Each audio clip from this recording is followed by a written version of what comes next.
Magandang araw sa iyo, kapatid. Ito si Teacher Carol ng Shalom Channel Manila. Naudyukan ako ng Panginoon na manalangin ngayong umaga para sa ating mga tagapakinig na dumadaan sa matinding takot, matinding lungkot dahil sa mga nangyari sa kanilang mga buhay, mga bagay, mga pangyayari na hindi naman plinano, hindi inaasahan. Pero ngayon mag-isa sila. Ngayon, maaaring kinamumuhian sila o kinasusuklaman ng mga tao sa kanilang paligid dahil sa mga pangyayari na hindi nila inasahan or mga bagay na nangyari sa kanilang buhay na hindi nila ginusto at hindi nila plinano. God is our comfort whenever we experience fear of any kind or any magnitude. Magbabasa po ako ng mga talata mula sa Bible na nag-encourage sa atin na huwag matakot at lagi tayong dumikit sa Panginoong Jesus, sa Panginoong Diyos para sa ating kalakasan. And then let's pray together mamaya after I read scriptures. Pakinggan lang po natin ang mga talatang ito and let's draw strength and courage from the Word of God. 2 Timothy chapter 1 verse 7. For God has not given us a spirit of fear, but of power and of love and of a sound mind. Hindi tayo binigyan ng Panginoong Diyos ng espiritu ng takot. Bagkus ay binigyan niya tayo ng espiritu ng kapangyarihan at ng pag-ibig at ng tamang pag-iisip. Romans chapter 8 verse 15. For you did not receive the spirit of bondage again to fear, but you received the spirit of adoption by whom we cry out, Abba, Father. Kung tayo'y Kristiyano, hindi espiritu ng takot o ng pagkagapos sa takot ang tinanggap natin mula sa Diyos, kundi tinanggap natin ang banal na espiritu ng pag-aampon. Inampon tayo ng Diyos mula at hinango tayo mula sa kasalanan dun sa araw na yon na tinanggap natin ang Panginoong Jesus sa ating mga buhay. So we have received the spirit of adoption. Tayo tinatanggap ng Panginoong Diyos, ng banal na espiritu bilang kanyang mga tunay na anak. Kaya pwede tayong tumawag sa kanya ng Abba, Father. Maaari natin siyang tawagin bilang ating tunay na ama, sariling ama, lalo na sa mga panahong labis ang ating mga takot, labis ang ating pagkabagabag. Dumaraan ako sa mga panahong yan. Mga panahong inaatake ako ng matinding takot, lalo na sa gabi. That's the time when Satan attacks us in our minds. And that's the time when we can call out to God, our Father, and say, Abba, Father, tulungan mo ako. Labis akong nababalot ng takot. He's there to always help us. He's there to calm our fears. He's there to give us our peace. Hallelujah. 1 John chapter 4:18. There is no fear in love, but perfect love casts out fear, because fear involves torment. But he who fears has not been made perfect in love. It is the perfect love of our Father, our Heavenly Father, that grants us the power to stand against fear. Doon tayo manahan. Maaaring ang pag-ibig natin sa Diyos ay hindi perpekto, pero makakaasa tayo na ang pagmamahal niya para sa atin, yun yung perfect. Perfect love casts out all fear. It is His love for us that gives us the power to stand against fear in any form. Psalm 91 verse 1. He who dwells in the secret place of the Most High shall abide under the shadow of the Almighty. Siyang nananahan sa lilim ng makapangyarihan. Siya ang makatatayo sa anumang bagay na nagdadala ng takot. Mga kapatid, manalangin tayo ngayong umaga and ask God for strength to overcome fear in any form. Yung sakit na iwanan tayo ng mga mahal natin sa buhay, yung hapdi ng mawalan ng mahal sa buhay through the pain of death, through the sorrow of a divorce, of separation. Masakit po yan. Ang tanging makakaintindi ng hapdi niyan ay yung mga taong dumaranas niyan. So if you are going through this, I'm going to pray with you and for you. Manalangin tayo. Father God, maraming salamat sa umagang ito. Salamat, Lord, sa encouragement mo sa amin na maaaring iwanan kami ng mga taong inasahan namin na magmahal sa amin at umintindi sa amin at mag-aruga sa amin sa aming pagtanda. Maaaring biglang magkaroon ng mga dagok ng mga bad news, like mga mahal sa buhay na pumanaw dahil sa matinding sakit or pumanaw dahil sa mga aksidente, mga bagay na hindi namin inaasahan. But Lord, you are there for us. You are our comfort. You are our strength. And so I pray at this time, Lord, palakasin mo ang bawat isa sa amin na nakikinig sa panalangin ito, Lord God, that your comfort, O Holy Spirit, will be the one to establish us, to make us secure in our footing. Sa mga panahon, Lord God, na parang halos panghinaan na kami ng loob, O Diyos, ikaw at ang lakas mo ang bumalot sa aming mga katauhan, bumalot sa aming mga puso.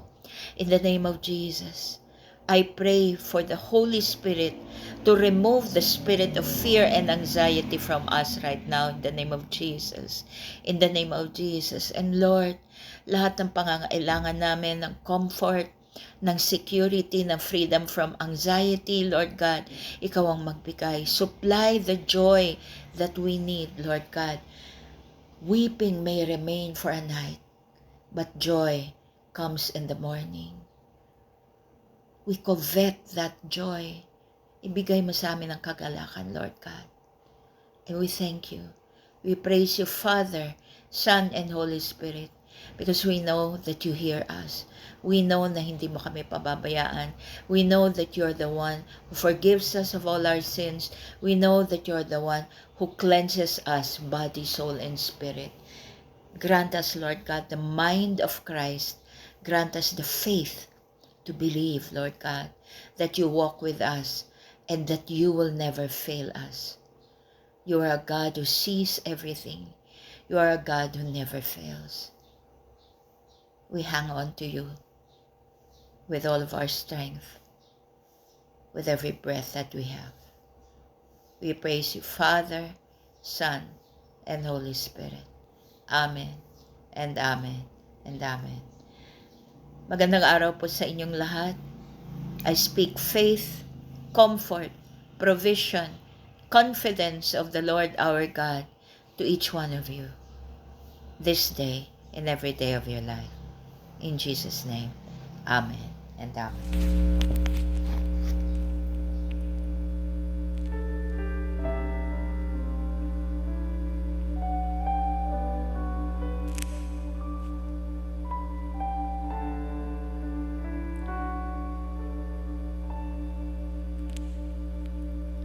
Though the clouds hide the sun and the wind steers the storm, you are there, you are there, always there.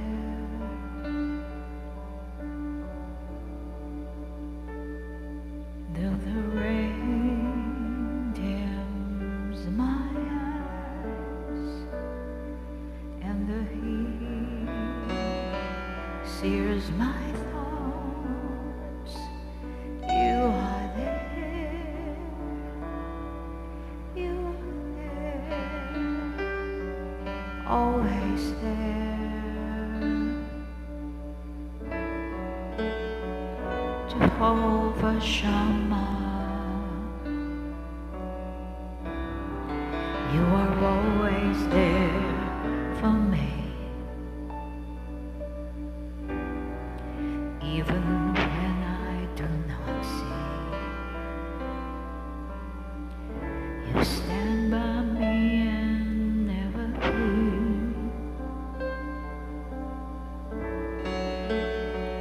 Jehovah Shammah,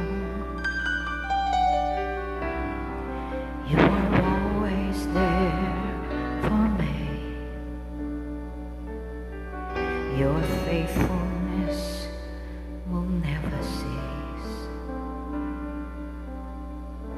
You always fill my heart with peace.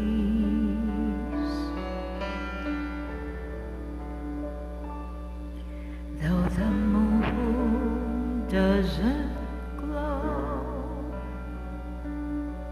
and the spring doesn't flow, you are there, you are there, always there.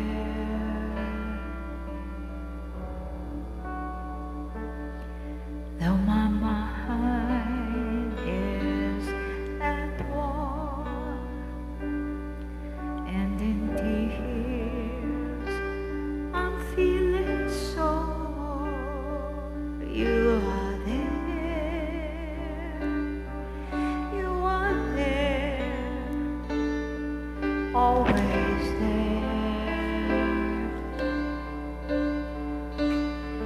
Jehovah Shammah, you are always there for me, even when I do not see. You stand by me and never leave. Jehovah Shammah,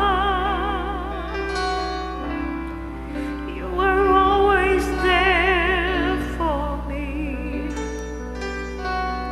Your faithfulness will never cease. You always fill my heart with peace. I give thanks, I sing praise to my Lord, full of grace. You are there, you are there, always there.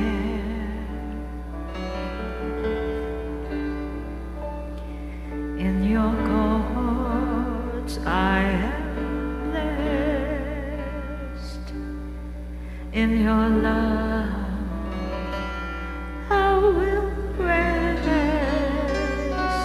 You are there, you are there, always there.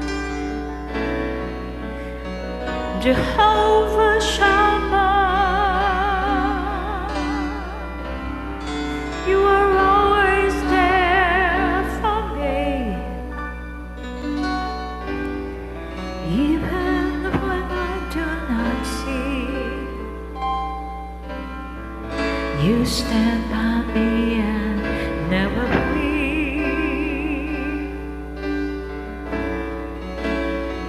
Jehovah Shammah, you are always there for me. Your faithfulness will never cease. You always fill my heart with peace. Jehovah Shammah, Jehovah Shammah,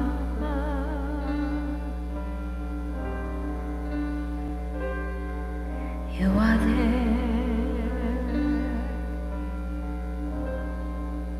my Jehovah.